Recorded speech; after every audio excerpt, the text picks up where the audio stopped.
My name is Cody Noland, and I am the Brewing Manager at Amsterdam Brewing Company. So tell us about the beer you made. We're really excited to try the new yeast strain, and we wanted to pair it off with a really bright floral kind of beer. So we opted for an Italian Pilsner. So we took the clean fermentation characteristics, a little bit of fruit off of the NovaLager, and balanced that off of the floral and fruitiness of sapphire and pearl. Cheers. Cheers. So why don't we head over there and you can tell us more about the beer. Sounds good. So the Italian Pilsner that we made with the NovaLager has a really clean fermentation, has a little bit of pear and some citrus flavors that pair well with the really aromatic floral characteristics of the hops that we used. It's got a really crisp finish, and yeah, we're really happy with how it turned out. How do you think the fermentation went? The beer attenuated well and flocculated really well. Overall, very good. Tell us about some of the challenges that you'd face when making lagers. I think when it comes to making lagers, one of the biggest challenges is the cellar. You know, it's one thing to get your wort to a certain temperature and then keep the beer at that temperature, but once fermentation is complete, managing the temperature and pressure and how much yeast is in the tank really impacts the eventual flavor of the beer, because the yeast will continue to have flavor impacts the longer it's in the fermenter. So removing it at the right time and making sure the tank is at the right haze and pressure really makes a difference to how a lager turns out. And how would you say NovaLager compares to other lager strains that you've used? It's got a really clean fermentation. It attenuates well. I think it works really well in a wide variety of styles. What did you like about LalBrew NovaLager in particular? I think the cleanliness of the fermentation, the attenuation, and the flocculation were all met our expectations. The flocculation exceeded our expectations.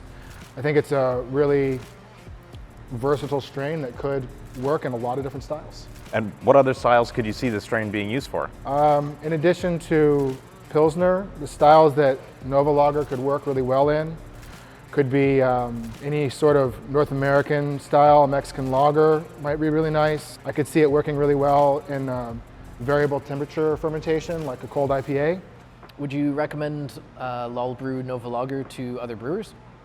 I would definitely recommend Lallemand, the NovaLager, to other brewers. I think the versatility, the ease of use of dried yeast should not be understated.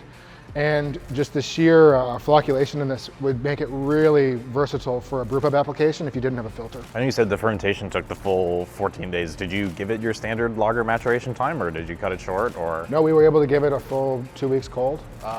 With some of our lagers, we'd like to do like a slow ramp. We find it helps the yeast settle more consistently. And we were able to do that and still get our normal 14-day cold rest. So yeah, we were really happy with how it turned out. And that was after dry hopping it as well. At end of fermentation, so how did it taste at that point? Like, one of the things I've noticed with some of the other trials was that it was just like, it didn't seem to have a lot more to go really in terms of maturation to reach that finished quality. It was pretty clean. Like I said, it cleared its diacetyl fine.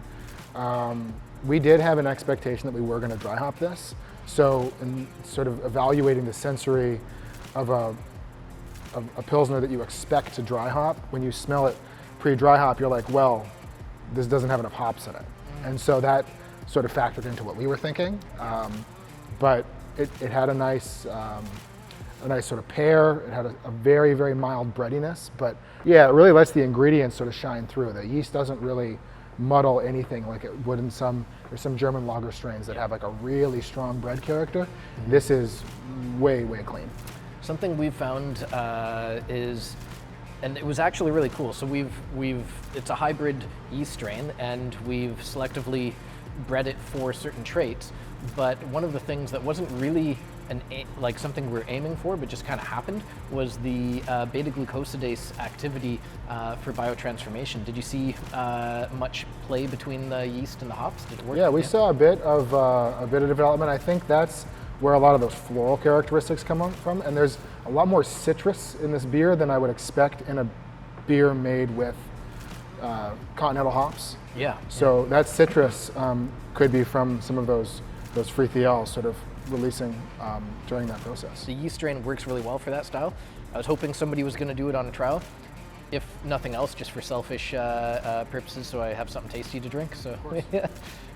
That's why we made an Italian Pilsner, because we wanted to drink an Italian Pilsner.